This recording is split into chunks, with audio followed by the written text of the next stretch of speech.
Hey Ruthie, how's it like owning a dog? Well, I haven't actually owned a dog in several years, but you know what was one of the most frustrating parts of owning a dog? I don't know, I've never have had a dog. So my mom's dog, he was a super picky eater. Like, we'd give him wet food and he'd only eat like a couple licks and then he'd go for whatever was it on our plates. Luckily, he's a small dog, so it wasn't like a Marmaduke situation. Oh, yeah, that's definitely helpful, but have you heard about Nom Nom? Well, funny, I may have, but tell me more. Nom Nom is fresh food made with whole ingredients, and it's actually backed by veterinary science.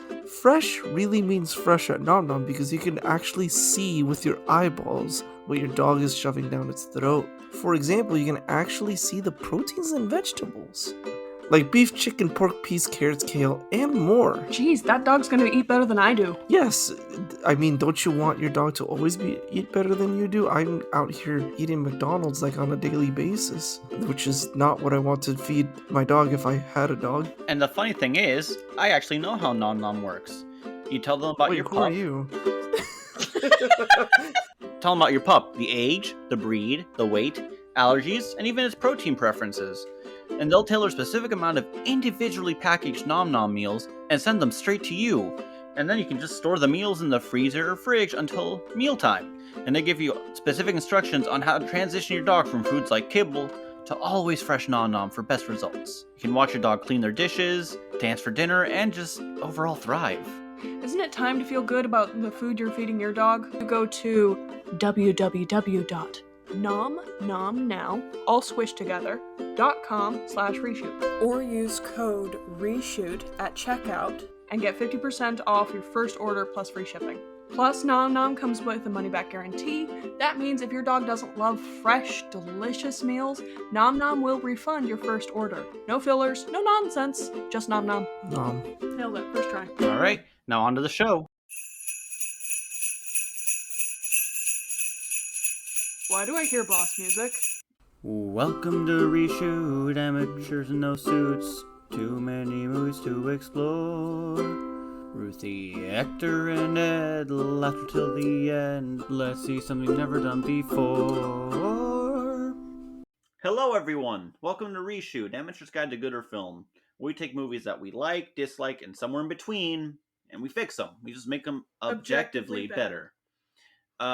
We are your three hosts, not Chris. Hector. Chris. Ed. The fake out, make out between Chris and Naomi. Or between Chris and Liz. Damn it. Damn. That's Ruthie. And I know everyone's wondering, hey, where's the real star of the show on Christmas? My mother. She wasn't feeling good. She wanted us to kind of record it. And then sometimes we do this, where we watch a Hallmark movie. For Christmas. Yep, because we all know how much Ed loves Hallmark movies. Merry Christmas, everybody. I think. Or no, wait. Happy Holidays. There's over 30 holidays between mid-November to mid-January. Happy Holidays. Yeah. All of them. Yes, even that one. Well, be careful. Wow. That one too. Wow. Like Three Kings Day. Yeah. Wow. Yeah, Hallmark. Never Been Kissed is the movie. Yep. I think you already mentioned that. Yes. Lamau. So, actually, maybe not. So, who wants to give the recap for the movie? I think it should be you, Han. Okay, so it's Naomi and Liz. They are best friends. They have an app called the Best Pal app.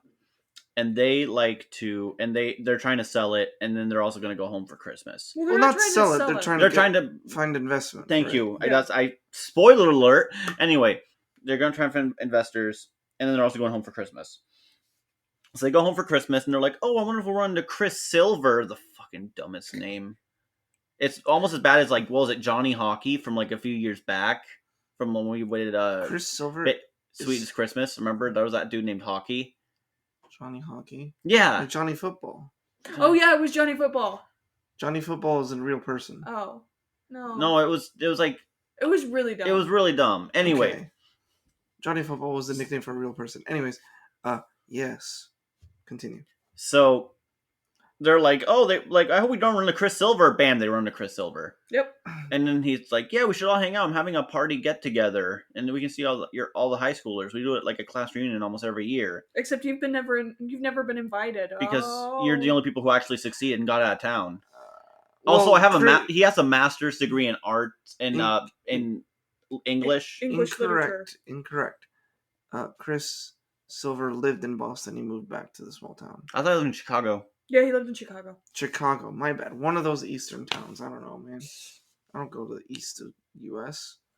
It's pretty nice. I like going to the east. Chicago is really pretty. I've been to New York and Miami. So they go to the park. Well, Liz is dealing with her mom, who she feels is ignoring her, leaving her out of the family. The mom's like, you never come visit anyway. Mm-hmm. They just always fight. Yeah. Naomi has boundary issues with her mom because her mom's like always very entangled in her life. And also because her father recently, 17 years ago. When she was in high school. Yeah, passed away. So I guess, it makes no sense. Nothing makes sense. And she didn't go to, what was the fancy college? Liz didn't get into Stanford. Yeah, she didn't get into Stanford, but her younger sister now, JoJo, just did. Where's Dio? But it was Dio. It was me, Barry! So... Tingle, tingle. So... I can't remember what it was. Okay, so that, and then there's Naomi... The dynamic... And then Naomi also has issues because her mom's like, oh, I want to move in with you. First she wants to move to Pasadena to be in the same town, but she just slowly maybe we can be neighbors. Oh, you and I will sell our homes together and we'll buy a place together. And so if you notice the plot there, wow, everyone has a lot going on. The main 5 characters have a lot going on. Yeah, that's kind of the problem. And there's not even a main 5 characters. It's supposed to be a main 3 characters. It's just a mess. Yeah, it's a mess. So first they meet up at the bar. It was a bar first, right? Yeah. And then he invites them over. Then we're introduced to the other characters who don't really matter much at all. It's like, of all the supporting characters, they kind of have the least, that we've seen, they have the least to do. Here's their personalities in order. There's Kathy. Kathy she became prom queen one time and... multiple times she cheated. And that's her personality. Then there's Mindy. Mindy's kind of a stone cold bitch type. There's 2 guys whose names escape me. One of them is probably a Justin. The bigger guy is a dad now, but he used to be the football guy. The skinny guy is the funny party guy. That's it. And the skinny party guy pinged your gaydar a lot, right? He pinged my gaydar a lot. Yeah. Well, don't say it like that. Is gaydar is that bad? I mean, doesn't have to be. It just kind of depends on if you're a homophobe or not. Yeah. Okay. Because people in the queer community talk about being queer coding, appearing more doing subtle things to kind of signify each other or signify to each other. Yeah. Like how swingers, they'll have pineapples on their counters to let you know. That's not real, is it? Apparently it was a thing. Oh, good Pineapple lord. on their counters? Yeah. Pineapples are in my head. Wait a minute! Was that what Glass Animals was talking about? No. Probably not. Oh, okay. Or there was another thing with a lawn flamingo or something. There's little... Okay. Yeah. Interesting. Yeah. Fun fact, there's more lawn flamingos than real flamingos. That's not very fun. Anyway, so they all go on. They're doing the thing at the bar. They're reliving the glory days of high school as 35-year-old adults. Couldn't be me, I say, as I went to my high school reunion this year. I know, but you're not 35. I'm 30. You're old. You're old. Yeah. Ankle deep already. You're ankle deep. Next year will be thigh deep. Yeah. Oh, wait, so there's this joke that I want to mention now, because I had a fix for it. Is it that I'm old? No. Okay. So... Because I am. You are. So, no, the scene... that joke's been run to the ground, just like you, old man. So, what happened is when they're at the party, the mom made them... Naomi's mom made them wear, ugly sweaters. Mm-hmm. And then they had to wear, jackets to hide them in the warm bar. and they take them off at the end. My one fix is going to be that they, as soon as they take them off, someone walks back in and Chris walks It would have back in. been funny if it was Chris. Yeah. Because Chris mentioned to take off their jackets. Yeah. Because it's hot in there. Yeah. So, it's not in here. Anyways, so take off your no. Christmas sweaters. Anyway. So, they go... So the party happens, and then it's revealed... Then Chris is showing signs of being interested in both Naomi and Liz. They're all confused. They hang out a few more times. Till finally they're at the skating rink, where Naomi can't skate. Liz is doing fine. Then she imagines herself kissing him. Well, yeah, Naomi falls over. Liz, twists her ankle. Yes, and then she imagines her kissing him, and at first we think it's real, and then it's a fake out, and it's actually kind of funny. And then Naomi is with That's Chris. when Liz twists her ankle, and they sit her down. Naomi shows up. She and Chris go off to help get Liz something to help Liz. Yes. They kiss for real, and at first we're like, oh, it's another fake out. But then we see Liz's reaction, we're like, oh shit. It's one of the few funny moments in this movie. Yeah. Unironically, not laughing because it's really cringy. Yes. Also, Chris, he is a former Marine who is vegan, is a handyman who works on electricity, and is a head of the English department for the high school they all went to. Or he's just an English teacher. He's not the head of the department. He said his teacher and head of the department. Yes. Also, he makes excellent tea boxes for Christmas gifts. They gave him so many hobbies because he's not a very interesting dude. Yeah. He's shallower than a puddle. He makes white bread look like a panini. So, yeah. Well, can you guys take over? I don't know what else is left. This movie's kind of all over the place. Yeah. So Chris and Naomi go on a couple dates. At one point, Chris and Naomi join Liz and her family for Hanukkah. Liz catches Chris eating lox, which has fish in it, so she gets immediately suspicious of him because he can't be vegan if he eats fish. God forbid the idea that he didn't know it was fish. Yeah.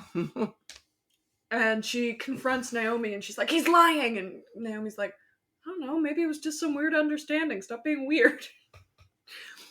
The two of them start to get in more and more scuffles. We find out Liz didn't get into Stanford. No, Liz did get into Stanford. She did get into Stanford, but she turned it down so she could stay with Naomi. We also find out that Liz said to Naomi that she didn't want to do all the school dances, but she lied. She just didn't want to watch Naomi flirt with all the boys. I hated that bit so much. It was so dumb. Not just that. They're supposed to both be at fault. That's the way these movies kind of work. If you're going to make them split up, they both have to have their problems. But this just heavily scales on Liz just being a shit person. Mm-hmm. You completely fucked up the formula here. Yeah. Anyway, sorry. As these kind of spats are coming up, Liz is befriending Kathy and Mindy.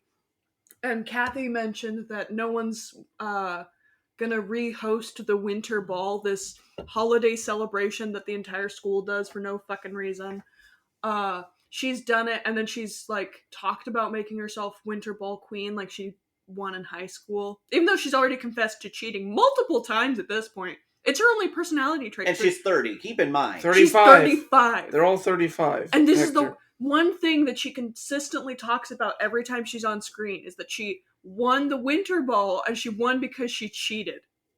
So Liz decides to host the winter ball to become friends with Kathy and Mindy, and Naomi's like, that's weird. The two of them finally have a blow-up fight, because Liz is acting really weird. I don't know. Liz... by that point, also, Liz goes back to her mom, and then they have a blowout fight, but it ends up actually helping them, which is, not even a good fight. They don't really resolve. They just have a blowout fight, and it's that's all we needed. Yeah, it's literally just, oh, you redid the Christmas cards? Oh, my eyes are closed. Why did you do that? Well, at least I got a photo. Yeah, I guess you got a photo.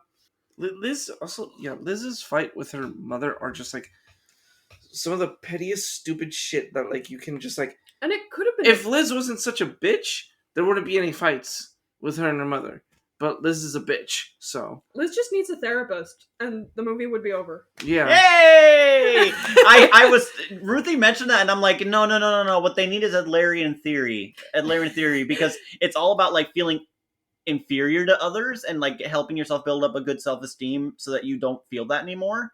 And like He paused the movie to describe to us the exact counseling path that Liz required to be fucking normal. To be fucking Chris. No, because Naomi's No, I got what he was saying. Okay. Oh, and at the climax of the movie, Naomi shows up in the dress that she hated, and Liz does not do the winter ball tradition, and Kathy doesn't win again. And Kathy's fine with it this time. Oh, also, you forgot to mention that we forgot to mention 2 more plot points. Yeah.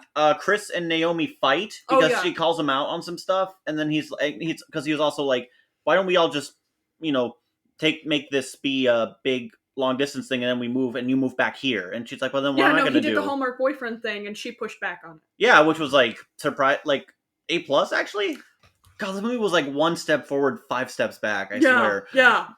And then they make a joke about the Bechdel test. Yes, that was actually funny though. I'm like, okay, I feel like this is the writer sneaking a little dip in there. No, Bechdel test? You don't remember the Bechdel test? No, the 2 women. When 2 women, the Bechdel test is if 2 women in a movie are in a scene together and they talk about the man, they fail the Bechdel test. And they literally have a joke where, let's not fail the Bechdel test right now. Stop talking about Chris. And then they proceed to continue talking about Chris. Also, Naomi's mom is just like, hey, we should move in together. And it went from like, yeah, and then she stands back. Naomi's like, no, fuck you, mom, not like that. And then Naomi's mom is like, why are you doing this? And then they resolve and it's like, you know what, you're right. I'm not going to do it. It kind of led to nothing. That was stupid and rash of me. Yeah, rash. So, yeah. So, basically, they break up for a bit, Naomi and Chris. But they get back together, and now they're like, we're going to take it slow and figure more out. And it just kind of ends. Yeah. And the 2 friends are like, well, whatever happens, we might have to go separate paths, but I still want you in that part of that journey, even though, we're going to sell the company. Yeah, and then it just has a Christmas card ending. Yeah, literally Christmas they take card. a Christmas card. That's the end of the movie. Who wants to go first? Because if I go first, I'm going to go unhinged. I'll do it. Okay, Ed, go first. Yeah, this movie was kind of bad. Only kind of? Kind of. Only kind of. I mean, we've seen stinkers. Yeah, this one, I still think the time travel one is the worst Hallmark movie I've seen in my life. It was so bad. So bad. So for my first dislike is it's a Hallmark movie. Just on principle, on site? Yeah, just on site. On site. That's why I don't like it. All right. I just remembered. Oh, okay, so I will start with my likes first. You have likes? I have 4. You have more likes than me? Jesus. Yeah. I don't even know what this is. It's just I have a plus for the things that I liked. This note just says Naomi, and I don't know what that is. Naomi's the girl. Do you find I don't know what that something? means. Oh no! Never mind. It's part of this top of the line. Anyways, my likes. Yes, the fake out make out was pretty funny. I like that part. That's about it for that scene. Also, the fake out with the Stanford of what Liz getting accepted to Stanford and then not going to Stanford. I mean, I saw it coming. Did you? I did not. I didn't see it coming. I thought it was kind of cool. The reason why she didn't go to Stanford is I thought there was going to be better reasoning, but then Liz just like her reasoning was she's a stuck-up bitch. Honestly, I didn't think the movie was clever enough to have a thing like that. I felt like it was, I don't know, like too set up. No, that's fair. Really manufactured. Like this is plastic lawn grass. I don't know what to expect with these movies. So like I don't know if they're gonna try and pull some kind of like weird like. Allow me to elucidate you on Hallmark movies. I've seen more. I'm going to name this after Elia. This is Elia's razor. Okay. In honor of your mother, my mother-in-law, when in Hallmark movies something is being set up, the option that it is always the one to cause the most drama. Yeah, no, that makes sense. That's Elia's razor. Yeah. Yep. God, I wish Mom were here right now. She would have had probably been flattered by that. Yes. And then you both failed to mention the best character in the movie. Liz's stepdad. Oh yeah, it was actually good. I loved it. There's a very specific scene where Liz and her mom are going at it, kind of, and then the stepdad kind of walks into the room, looks at both of them, and without saying any words, just turns around and walks back out. That was during the last blow-up fight when they pretend. Yeah, and makeup. he's just like he pauses, like hands up, like and then turns around and just walks away quickly. He walks and goes, "Oh," and just leaves. Yep.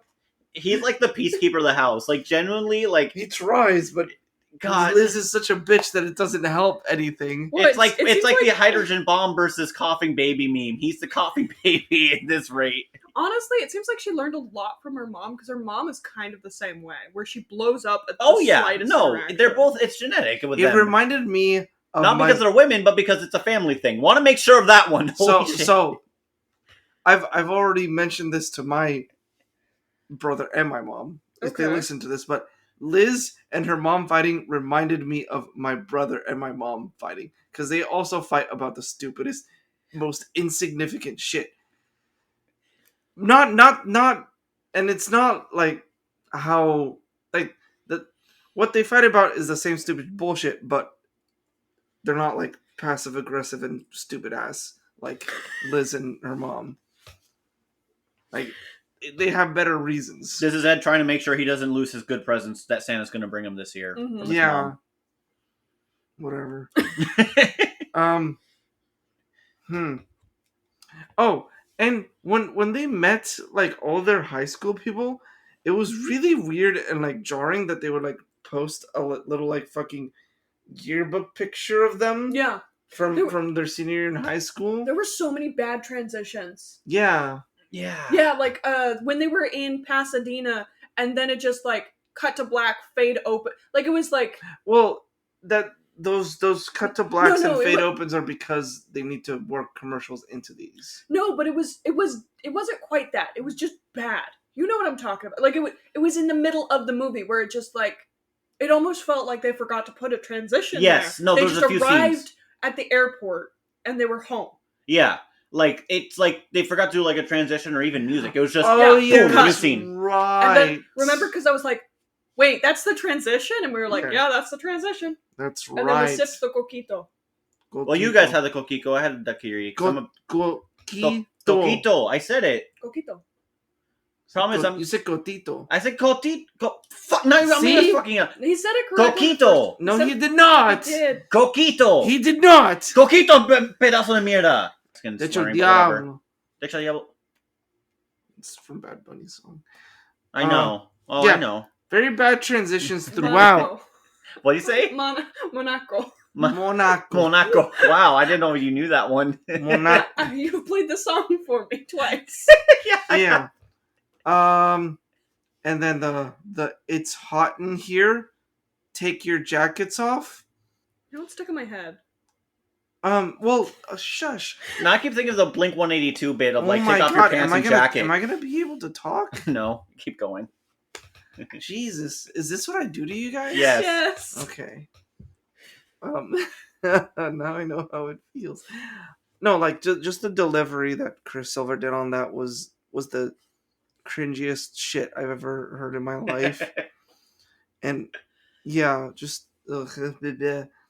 and then oh shit, the title drop. What do you mean the title drop? Like, yeah, when they explained what that they never been Christ. Oh god, I burned that from my memory. I purged that. Ed, explain it, please. It's like never been kissed, right? Yeah, it was a movie in the 90s. In the 90s. And then these two girls, when they were in high school, in the aughts. In the aughts. They graduated in like 2005. Yes. Yeah, when they were in high school, they also had a crush on Chris Silver, and they just came up with this thing, never been Chris'd. Well, because all the Because they girls wanted that to be Chris'd. well, so all the girls that dated Chris after they broke up got like super popular, super like successful high school standards. But and that's what they'd say. They'd say, "Oh, the girl's been Chris'd." Yeah, and they've never been The Chris'd. two of them had never been Chris'd. Yeah. Until Naomi did. Can I be honest? Got They say he's Chris'd. like this super good looking dude. I don't see it. He He's- looks he's- someone. He looks He's like your a disco- standard white. He's your standard wasp. Someone on Letterboxd, let me see if I can find them, called him off-brand Pedro Pascal, and I feel Yes. like that's an insult to off-brand Pedro Pascals. He just like nothing. It's not like the dude's face; it's like the haircut and the clothes they gave him. Yeah, no, did not they were match. really trying to bass boost the Pedro Pascal in him. Yeah, but like- I don't think that was the right vibe. Yeah. for him. Base boost. Like if the Chris actor's ever listening to this, I ever doubt it. But like, it's not your face; it's just like the hair and the clothes and the kind of the behavior they But made you act. maybe that's the hair that he usually likes. No, I've seen him in other stuff. It's not. Hmm. I'm looking at him now on. Tyler, what's his face? Yeah, Tyler Hines. Yeah, he's been in some other stuff and it's pretty different. He was in Neverending Story. Oh, Probably as the child. So I wonder if all of the actors are actually 35. Or close, at least. It was someone. It was someone whose username was friend of Hagrid. Friend of Hagrid. Because like friend of Yeah. Lucy or what. So for back in the day when you couldn't be gay, it wasn't real. You were a friend of the lady from friend of Dorothy. Dorothy. Yeah, friend of Dorothy. Mhm. So I don't know. It was stupid, but anyway. Yeah, but they talk about their little high school shit because that's all these people talk about is high school, and it's pathetic. And they title dropped the Never Been Chris'd. Yeah, and then back to Liz and her mom. Just all of the fights they had were easily avoided if Liz wasn't such passive aggressive little bitch. Jesus Christ. I got the impression that she was highly traumatized and did not feel supported by her mom, which explains the really petty arguments. So her mom was But it's both of them. a monster. It's both of them though. Like I Nah. don't know.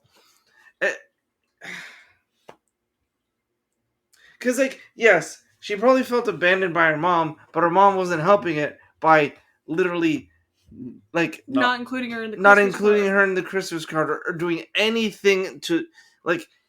They both hated each other for the same reason, Wait a second. and they were both passive aggressive about it. Did they specifically say Christmas cards? Oh, Oh, They God! don't. They don't celebrate Christmas. They celebrate Hanukkah. Did they say Christmas or was it holiday cards? I can't remember. I can't remember. Oh, I think they no. might have said Christmas cards. Oh no. Lamau. Oof. This might be okay for everyone listening. This is we don't know if Yeah. if we're wrong. Don't shit on us. We can't remember. We saw the movie 2 weeks ago. Yeah, and then Yeah. we watched La La Land with my mom like Right immediately afterwards. So like going from bad to great. Yeah. Purge the bad taste with our mouth in our mouths, and also With listen one to of the jazz. I best- guess. With one of the best movies ever made. Anyway, Anyways. And then Liz again. is that your fix, Liz? No. Another dislike is Liz again with her stupid ass reason of not going to the dances. Liz is just she has what is it it feels like she's like friends with Naomi to feel better about herself Yeah. because Naomi is always like a little bit under her. It seems like. Well, now that they're adults, it's kind of like Naomi's always under her. But when they were in Yeah. high school, it seemed like Liz was kind of clinging on to Naomi. Yeah. Liz is just a terrible friend, terrible human being. She does need therapy. And then yeah. And then Chris lied to Naomi about being vegan, correct? It's such a nothing burger. Yeah, it's not like a bad lie, but it's like when you make it. Why are you making it such a part of your identity? Yeah, Yeah, just and chill then- and call yourself a pescatarian. Yeah, because he's a pescatarian, is what he is. He eats the fish. He eat the fish, but no other meat. And I'm like, And no dairy. and no dairy. And I hate it. It's funny because you guys liked the reason he admitted to being a vegan, but I hated it because it was something about like. He wanted something because being a Marine was something that was always like put on him. So being a vegan, he was able to like claim his own part of his identity, his own story. Yeah, so that too. So, I mean, I like the reasoning why he decided to go vegan, but it's not even vegan, pescatarian. I'm friends with a lot of vegans. I feel like I'm not trying to be like, oh, I'm offended for them, but I feel like considering all their good reasons for being vegan, that's just the weakest one I've. I know, heard. but like I think it was refreshing that it was just kind of like a decision he made where it wasn't involved with like how we treat the animals, animal cruelty, and all of that, all of the usual reasons people go vegan. Any reason that you choose to like go vegan, go pescatarian, go whatever is a valid one. No, it is, but I'm just talking from a storytelling perspective.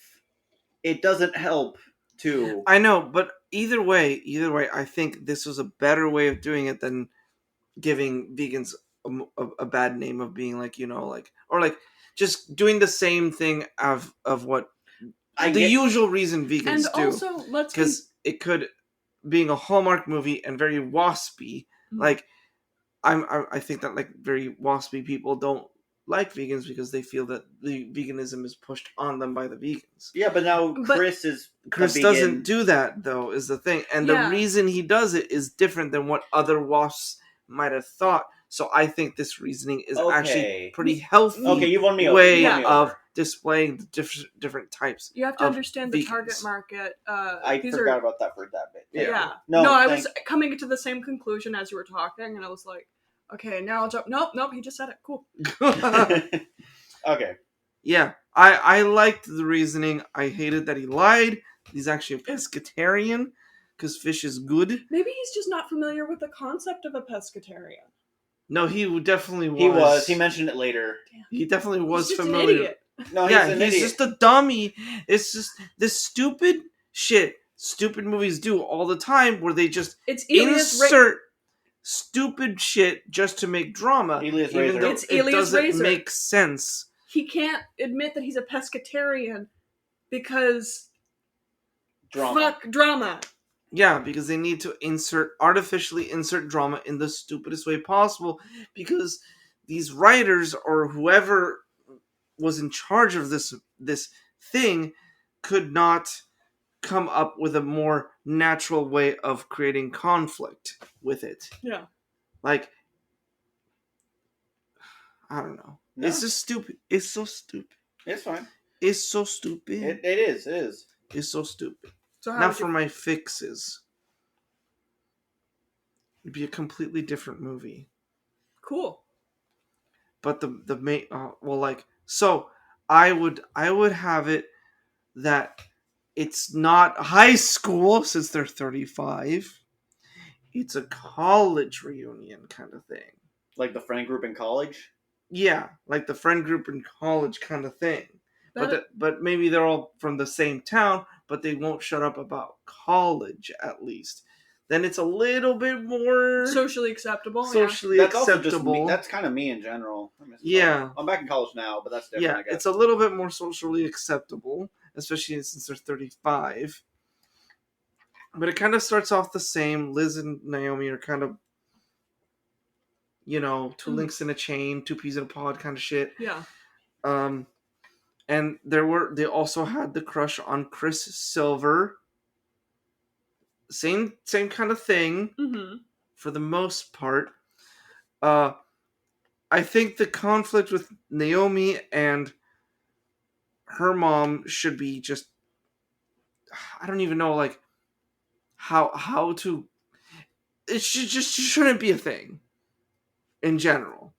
I think Liz and, oh my god, what plot lines do I keep and what plot lines do I cut? I mean, you could just have it where Naomi doesn't want change with her mom, so her mom's just, like, talking about moving, and Naomi's like, what? Moving? But I've always lived in this house. You've always lived in this house. What do you mean you moved here after you got married? What? No. Yeah.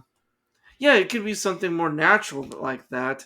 And then Liz and her mom could also have something more natural where, I mean, they're both at fault, but, like, So keeping them both at fault, but not the stupid passive-aggressive bullshit of, like, them hating each other for Liz leaving and, like, not visiting often.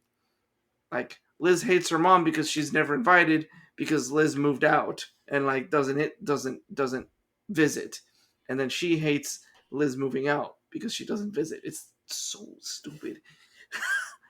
Have something more, like, natural. Like, yeah, like, maybe Liz has an issue with the stepdad kind of stuff. Like, is it like a Homer Simpson's Ned Flanders thing where Homer Simpson hates Ned and Ned's just cool with Homer? Possibly, I don't know. That'd be funny. So, like, yeah, and then her mom, her mom and her get into fights about stepdad shit. I don't know. The Stanford thing I would keep, but I would say that she didn't go to Stanford because she saw a good business opportunity staying with Naomi, like, because she was the marketing one and she was the coding one, and they could, do a little startup tech company with their little app bullshit. Maybe that's the reason she didn't go to Stanford. Saw a good opportunity working with Naomi. Maybe they came up with this before they decided to go, like, before college. Yeah, before college. They thought of this during high school kind of shit. Damn, something from high school. Either way, it makes sense in this aspect, I think. Yeah. And then they have the whole, like, pining over Chris, both of them, but also make it known that they're both pining over Chris, like, immediately, because it didn't seem like they did at first, and they would lie to each other to their faces about it. Yes, Ruthie, what is your question? Are you still going to give Chris the big hobosexual vibes? Right. Can you explain for the audience who might not know what hobosexual is? A hobosexual is a man who dates not women that he is attracted to that have house, job, money, that can support him and his expensive lifestyle. Can you do in a David Attenborough voice? Oh, yes, the hobosexual. As he approaches his target, Cheryl, recently divorced. He says he's going to start his tech business. He will not. He did not. God, that's so good.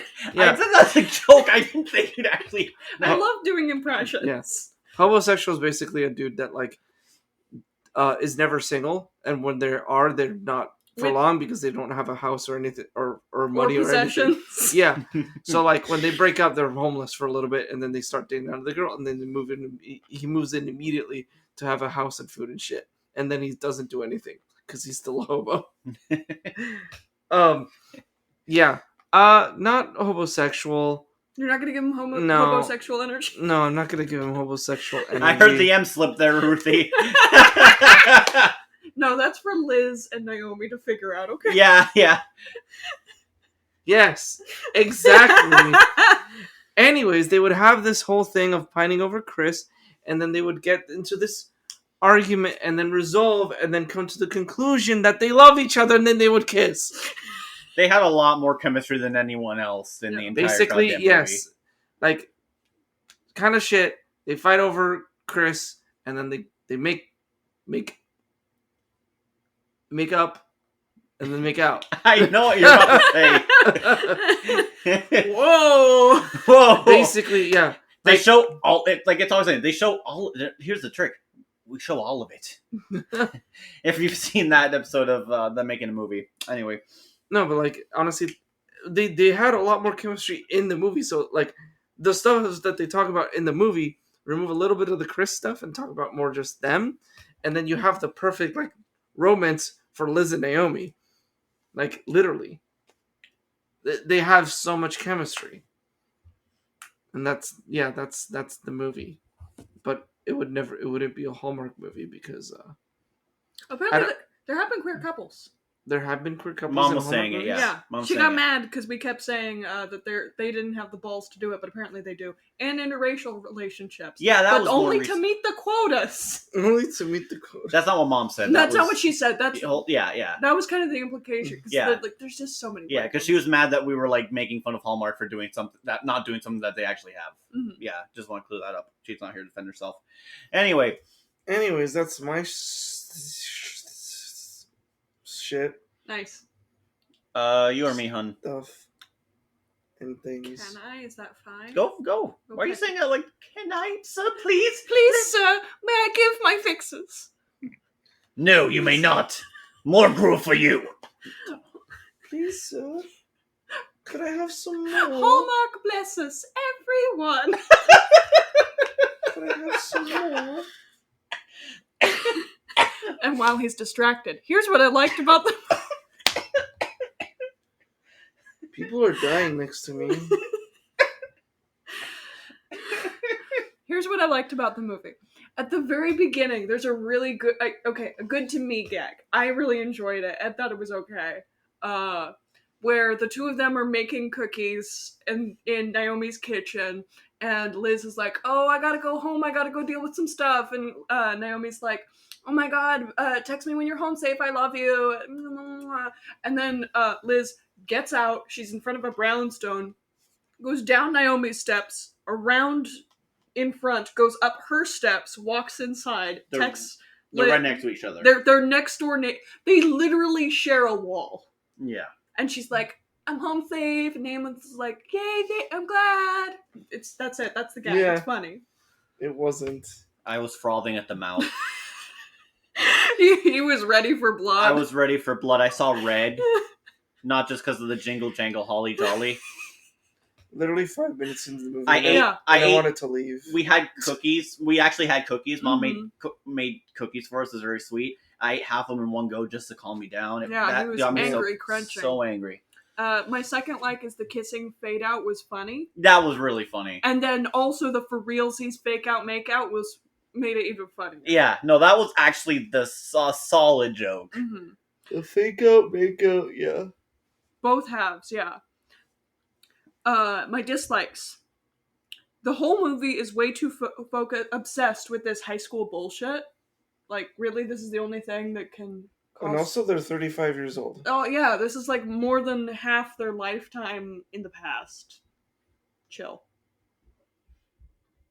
Almost half. They're talking about Liz and Naomi or everyone? Everyone. Because everyone else made enough sense, but like Liz and Naomi was kind of stupid.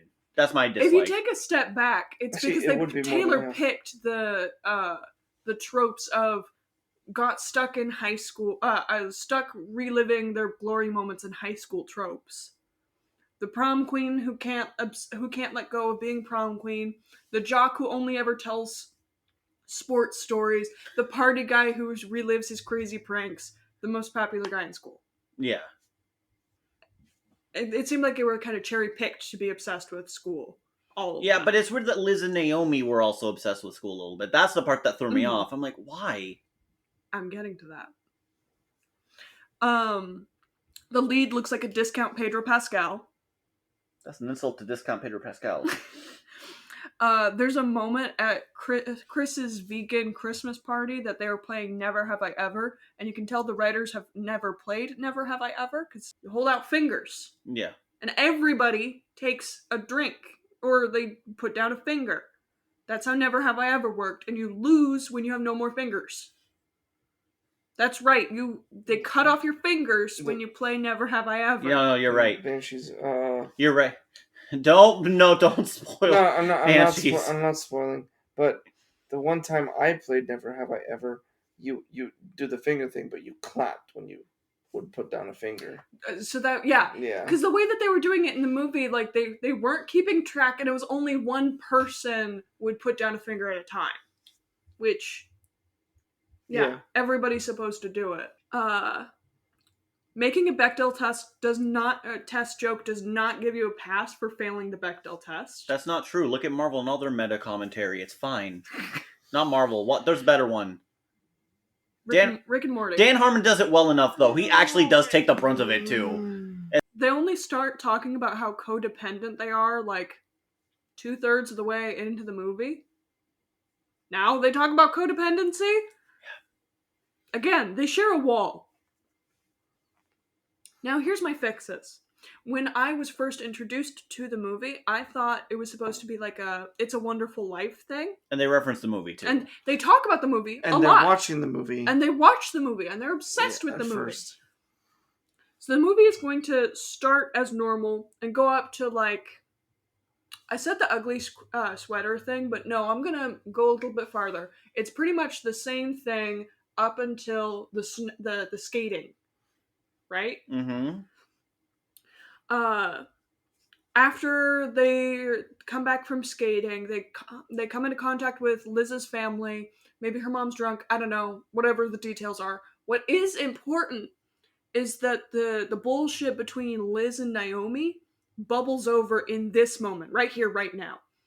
Liz's mom lets it slip that Liz didn't go to Stanford because she wanted to stay with Naomi, and the two of them, they have the blow-up fight. Mm-hmm. They storm off. Liz begins to cross the street, and she says, like, I wish my life could be different in any way possible. And we see this bright light envelop her. Cut 2. Doing the High School Music. Okay. Let the Valkyries take her away. The what? The Valkyries. Liz wakes up, Yeah. but she's now a teenager. She's gone back into her life. She's now back in her high school days, because that's apparently what we're obsessed with. She looks around to see her room as she had it in high school, but instead of all the fun decorations that she and Naomi made together, they're not there. Because Naomi's the creative one. All it is like study posters and coding shit. Photos of her old family before her mom married stepdad. Whatever. Naomi wakes up. We see that too. But she doesn't register that there's an issue. She's not aware. Liz goes to high school and expects Naomi to be her best friend, but discovers that Naomi has never been her friend, and she is a popular girl. And not only that, she is dating Chris. No! She's been Chris'd. Liz has no one. Liz hatches a plan to get back at Naomi by becoming more popular than her, and she decides to plan out the festival. I'm changing the winter ball to festival because it's funnier. It is funnier. And she befriends Carly and Mindy in just like in the movie. And she decides to really stick it to Naomi. She's going to break her and Chris up. Wow, you really are leaning into Liz being a monster, huh? Good job. At the festival, we're going to have a Carrie-esque moment where Liz has the moment to try and break up Naomi and Chris, but decides that she doesn't want to win her friend back that way. And ensures that Naomi wins the festival instead of Kathy by telling the chaperones to keep an eye on the voting booth. Can I ask you a question? Yes. You said Carrie's situation. What was it going to be instead of pig's blood? No, it's going to be like, the moment is like Naomi's walking up and the camera's going to act like that moment in that scene. But then at the last minute, Liz pulls the plug and she tells the chaperones about Kathy's plot. Sorry. There's a heartfelt moment when Liz goes up to Naomi and confesses that she was always jealous about how personable Naomi is, and she's so sorry that she took her best friend for granted, and Naomi's confused, and then the camera kind of starts to fade to black. Now we cut back to the moment with adult Liz walking out in the street. She's brought back to reality because a giant 16-wheel truck almost hit her and is laying on the horn. I thought the realization was that she did get, like... hit by a truck? Yeah, like isekai'd a little bit, yeah. What I was laughing at was the implication that she got hit by Santa. Grandma got ran over by a reindeer. Yeah. But, hold on, let me read this verbatim because it was funny.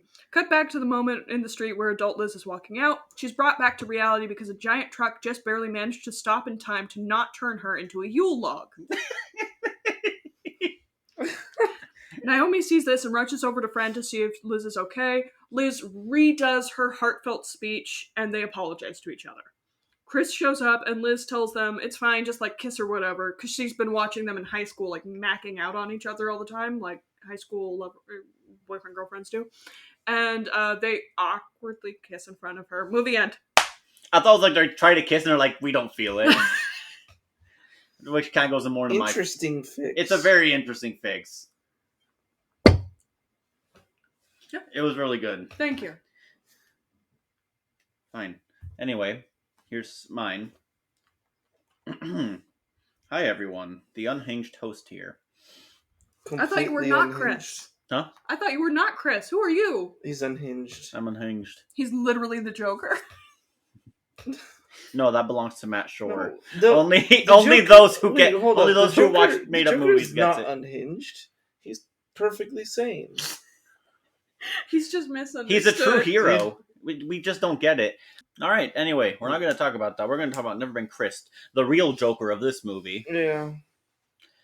So my likes, I don't remember this joke, but there was like, hey, which bar? And there's only one bar in town. I think that was like the joke. Yeah. I thought that was funny. I actually like the Bechdel test joke because it's so bad it just flipped around being good. And the fake out, and I did like the Liz lied about being rejected in Stanford. All my likes, that's it. Playing It's a Wonderful Life just makes me want to turn this one off and watch It's a Wonderful Life. It's a classic. I didn't like the original dialogue in the very beginning because it felt like Marvel quippy, like just quip fest, and I'm like, exposition. Linda, Naomi's mom, was arguably acting better than everyone else for what few scenes she had. I get, like, why is Liz caring so much about high school in her 30s? Like, it doesn't make sense. She's successful, she moved on. This is kind of stupid. I get, it's like, what if it was another life? But it could have been during college, not high school. The writers ignoring others at the bar seems kind of funny. Chris is boring.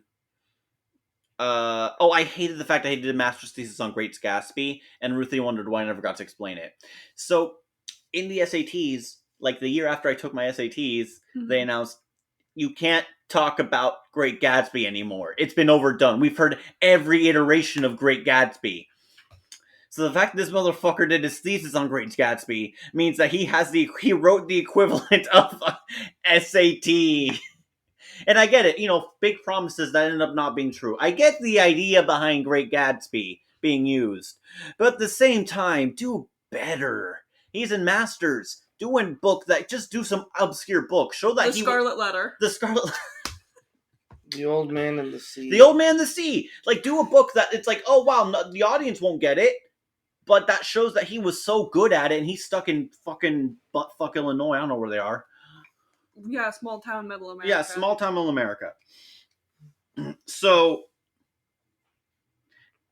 the scene of the mom, like, revealing that she's Naomi's mom revealing that she's moving, it's supposed to be comedic, but the music is so lackluster. It ruins... Music works so well with comedies and dramas. And if the music sucks, and it's like they use the same, like, three people for, like, a lot of these Hallmark movies, when you're doing romantic comedy, you gotta make it, the music helps so much. Yes, the music definitely guides certain viewers on how a scene, it also, like, makes the same scene play out differently. Exactly. Just with the music, with the music change. Legally Blonde couldn't be half as good without the soundtrack. Exactly. Like, also, like, imagine freaking Blade Runner without the soundtrack. I can barely remember Blade Runner, so... Or Scotch Guard, Brain. There was one that was very obvious. I can't remember what movie it is. Or The Shining without the creepy music. Yeah, like horror movies without their, like, little, like, stingers. Yeah. Stingers. Star Wars without John Williams would not have succeeded. I stick to that. Anything Hans Zimmer worked on without Hans Zimmer would not have worked. Dune, the remake of Dune. Without the lamentation? Without Hans Zimmer. Speaking of music,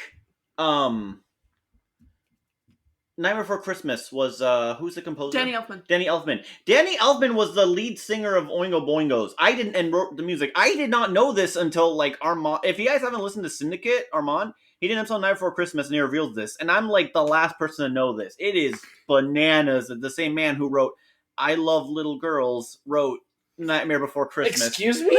That's an Oingo Boingo song. Sus. That's real sus. I don't think the song is. That's the gag. I think that's the gag. Okay. I don't think I haven't heard the song. I just read the title. I'm sure there's context that makes it not worse, hopefully, but it was also, I don't know. Is your mom single?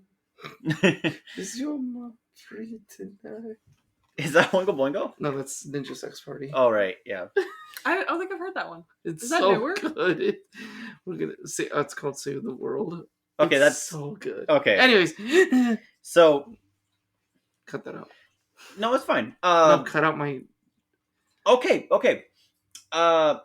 Chris is such an everything man, and to make him more interesting, it just doesn't work because the most interesting thing about him is that he's vegan. Yeah. Like, he's living every vegan's dream right now, where, like, the most interesting... People want to hear him talk about being vegan. Yeah, he's not the one, like, describing why he's vegan. It's everyone asking him why he's vegan. Exactly. Actually, yeah. Like, vegans, I love you, this is a joke. I think it would have been better if Chris Silver was just, like, as white bread as he could. He was white bread as he could, dude. No, but he had too many hobbies and too many things that made... try and make him interesting. Just like make him bland and boring and white bread. So that's a much more funny fix than what I had. No, I like yours. Okay, so I told her a little bit of hers. So there's a line where it's like you leave yourself out, but is what Liz's mom says to her, and I'm like, she doesn't mention trying to contact her once, so the mom's clearly at fault here. Mm-hmm.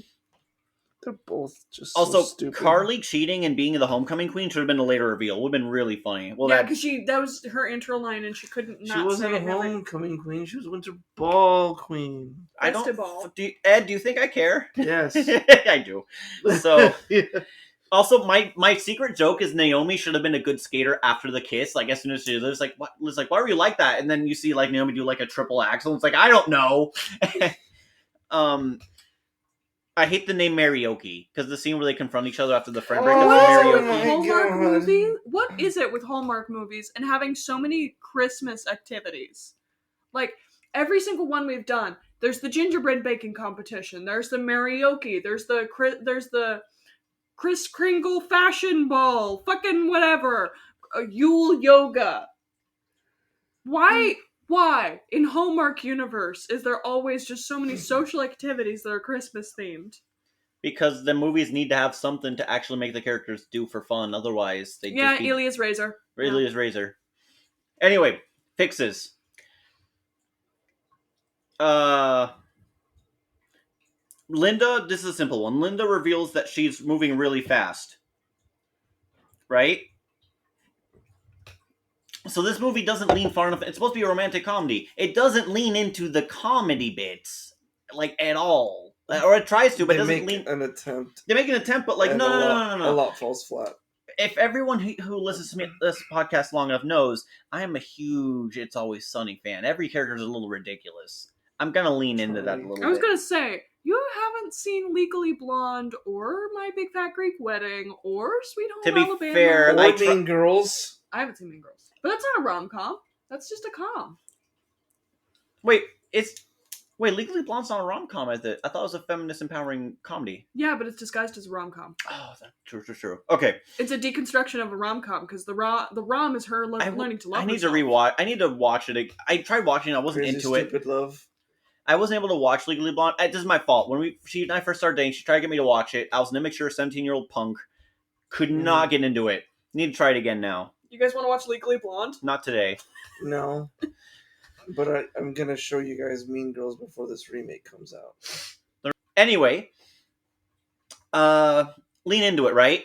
Mm-hmm. So, Naomi's really scared to tell Linda. She's like, oh no, she's catastrophizing it worse and worse. And then, and then as soon as she tells Linda, Linda's like, yeah, sure, that's fine. I completely understand. Thank you for bringing it up to me. That was a bit of a Ruthie bit where she added to it, but yeah. I love you, and I love that we can establish healthy boundaries. Mom, why are you so chill? I was a developmental psychologist, hon. Stop inserting yourself into movies, Hector. Your profession into movies. No, it's just a joke about that. I'm not I into... know. Anyway. It's a joke here also. I just finished my term, okay? It's all still... It takes me a while to get out of it. Anyway, Chris is such a nothing bird that they made him a vegan marine who makes tea boxes. Like, that should be a big character in itself, but it's bland. Like, why? So, and he's bad at being vegan. So, Ruthie... He's bad at being vegan. He's bad at being vegan. So why not just make him bad at everything? Okay, I just gotta say it now. This whole vegan, like, even while watching the movie for the first time, his whole vegan thing, it just made me think of Scott Pilgrim vegan. Yeah, yes, exactly. Vegan I even made the joke. Yes. Chicken isn't vegan? Chicken isn't vegan? Anyway. Milkshake isn't vegan? So the first one was actually funny because, like, he's like, I don't know, isn't vegan? It's like milk and eggs, bitch. And then, like, you went to a chicken, like, solid things, like, and he's like, chicken isn't vegan? Anyway, so fuck, I want to watch Scott Pilgrim now again. Anyway, where was I? So he's bad at being vegan, right? Mm-hmm. So Ruthie reminded me about this. This is where I think I subtly took it from. If anyone's seen 30 Rock, there's that one, Liz dates a guy who is so handsome. It's played by John Hamm. That he's Dr. Drew something. Yeah, he's so bad. He's so handsome that everyone lets him a pass at doing whatever he wants, even though he's bad at it. To the point where he loses an arm later. No. Both hands. Both hands, right? He loses both hands because he went to Doctors Without Borders and he was in a helicopter and he thought he saw a guy that he knew, so he raised his hand up to wave hi. and then he cut off his hand, and then he did again the same thing another second time. So I kind of lean into that a little bit. So, like, he's bad being vegan, right? He'll sometimes eat burgers, and when he caught, he says, "Wait, I thought it was the secretly vegan restaurant," and everyone's just like, "No, that's half a block down, stupid." Or like, he's a Marine. He lost a leg, so he stepped on. So he was like, "Oh, I gotta take a shit," while setting up the landmine, and he runs to go to the nearest latrine area, and he blows up his leg. What else? His electrician work is so bad. It takes a few weeks though, so the house is burned, and no one yet has made the connection that this hunky electrician is the reason half the town is burnt into cinders right now. What else? He got his master's from DeVry University. That's funnier than what I actually said. So what I said was, I took this from my own thing, being in masters. I wrote 40 pages of essays this term, around 40 pages. Mm-hmm. And I'm like, some of this is shit, but I keep getting decent grades. Mm-hmm. So I'm like, this isn't the flex you think it is, you guys, because I'm shitting on myself. I'm like, this was shit. Imposter syndrome. Yes, but what if he is like so confident he writes about Great Gatsby and he's written the one thing that no one's ever heard about, and everyone's like, either so a professor's like, he's an idiot, just like, no, but he got in to our prestigious university, so that means it's actually genius. And they just accepted it. The last one of the other fixes is the lady who cheated to get Winter Ball. She should have cheated again as a background gag at the thing. I thought that was a background gag. Well, in your thing, but like, it wasn't the actual movie. Oh, okay. So she's like in the battles, you can see her in the background just stuffing them full of her name, and then like when she wins, she's like just excited, like she's wearing her old prom dress, which is like ratty because it's been in the basement for so many years. Like, I'm not being subtle about how, Mm-hmm. And then also like the background women keep like all the women who've been Chris in the past want to get Chris'd again, so they all work in the they all work for the English department, and then everyone wonders like, and then the background of all the news app, like the websites or the newspapers, it's like, why is our school system failing these children all of a sudden? And the last one is Liz and her mom didn't have a good resolution, just a half-assed attempt. Make the mom just the biggest asshole. All of Liz's stuff was thrown away, and like all the stepfather could save was the box. Damn. Or her room isn't just a gym now or whatever, an office. It's a weird hobby. It's like a Dungeons and Dragons, or even like you can't have a sex dungeon. I know you're thinking that. So it's like a weird Dungeons and Dragons hobby room. What were you thinking? No, it was gonna be like a 50 Shades of Grey action room. You can't have that. I know. So it's a dungeon and dragon room to keep it kid friendly enough. But like, you can see some weird like harnesses in the background, and it's just like, you know. Also, Liz or dance studio. Liz is the worst one I thought of. Is Liz mom did not want to have her daughter in the thing, so she just put her new husband there twice. Those are my fixes. I'm like, just lean into the comedy bits, make it absurd. You can have a more break. No, you have Liz's instead of Liz being in the holiday card or photoshopping her husband in a second time, it's Liz's cousin who looks exactly like her. And her name is I don't know, what's another character from Pride and Prejudice? Like just something very close. Wasn't it Agatha? I haven't seen Pride and Prejudice in a while. Mary, I saw bits of it. Mary, her cousin Mary, who looks exactly like her. Brown hair. Yeah. It's a blonde. Yeah. That's good. Like, that's you. That's Mary. Oh, well. Anyway. Anyways. Yeah. I love all my children equally. I don't care for Liz. Okay. All right. Thank you, everyone, for listening. I'm sorry, Mom, you couldn't make it. I appreciate it. Hopefully next year. Do we give it a grade? We're all gonna give it an F. We're all giving it an F. Yeah. Like, when my mom was, I called her about it, and she was like, this is the worst one. I'm like, really? She's like, I think I found it. And I told her to look for a few others, but she was like, and after a few weeks, like, this is still the worst one. Yes, another successful Hallmark annual. Yeah. The tradition lives on. Tradition lives on. All right. And we're never going to run out of Hallmark movies because they come out with like 20 a year. Yeah. Christmas movies. And if there's not good ones, you can pull out from previous years. It's so terrible. All right, everyone. What have you been? Media. I'm back on my Stardew bullshit, and it's great. And I'm probably Stardew Valley. Yes. And I'm probably gonna get Dredge immediately after recording this. So you don't want to wait for the winter sale? It's on sale now. Oh, it's on sale now. Go for it. It's not gonna be on sale twice. Elden Ring. Co-op. Seamless co-op. Oh, Elden Ring. It was in the trailer. It was in the original trailer. Oh. Rykard. That's such a fun Join me as family. We together kill the devour the gods. Devour the gods.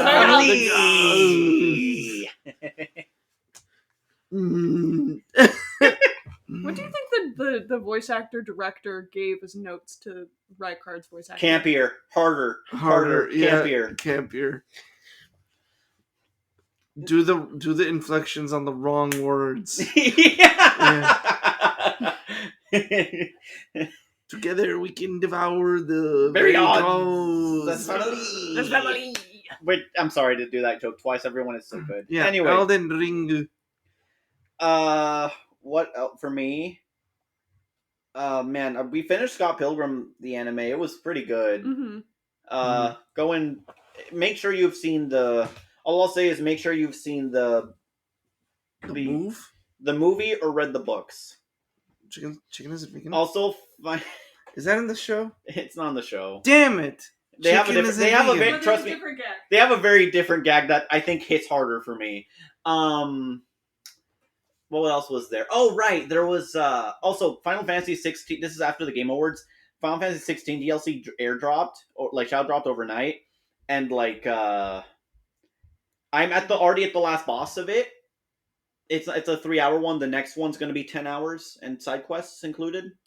But this one is like 3 hours. It's been fun. But my god, is the final boss of it a fucking DPS check? It is a fucking tanky marathon. Too tanky. Also, Armored Core 6 won Best Action Game of the Year. Huh? Armored Core 6 won Best Action Game of the Year. And Hector, Ed, describe your bet. Get that game. Oh. So you 2 bets. 2 bets. One was $5 between you and me. Mm-hmm. If Armored Core won, if Armored Core won, I get $5. And then the other bet, which I typed on our Discord and then completely regretted saying it, as soon as you hit enter. I didn't think Armored Core was gonna win. No one thought it was gonna win, dude. And so I'm like, if Armored Core 6 wins, I will eat a whole dollop of wasabi and film it. and I don't want to do it anymore. You're gonna have to do but it. I'm gonna follow through. It'll be a bit because there's never a good time. Yeah, I'll procrastinate as much as I'll buy a possible. fresh single wasabi, dude. Don't worry. That's worse. Or the one we have is about to go bad. It expires in like the end, in like halfway through the month. So I'll buy a new one. Whatever. We have a whole thing of wasabi because I like eating wasabi actually. The taste is intensified the fresher it is. This is older wasabi, so this would be pretty mild. Yeah, so I'm saying. No, I had it recently. I had it yesterday. It was mild. Yeah. So what I'm gonna do is do a dollop of this. No, we're getting the good stuff. We're getting the good stuff. I will get the expensive wasabi for you, Ed. Don't worry. I will put it in my mouth and try to swallow it immediately to make it not burn as much. Don't worry, I have a plan for that too. Anyways, I think that's it. Yeah. Right? Yeah. So. I think it's your turn. Yeah. Ruthie. Hector. Yes. I think there's something wrong with the children. What's wrong with my boy? The movie's called There's Something Wrong with the Children. Yeah. So yeah, join us next time where we review There's Something Wrong with the not review, God. Where we reshoot. Different verb. Where we reshoot There's Something Wrong with the Children. Goodbye. Goodbye. Today's film was Never Been Christ, directed by Jeff Beasley. The screenplay was written by Joey Botkin. Paul Suderman was the cinematographer. I hope you all have a happy holidays, audience, and thank you so much for listening. Goodbye.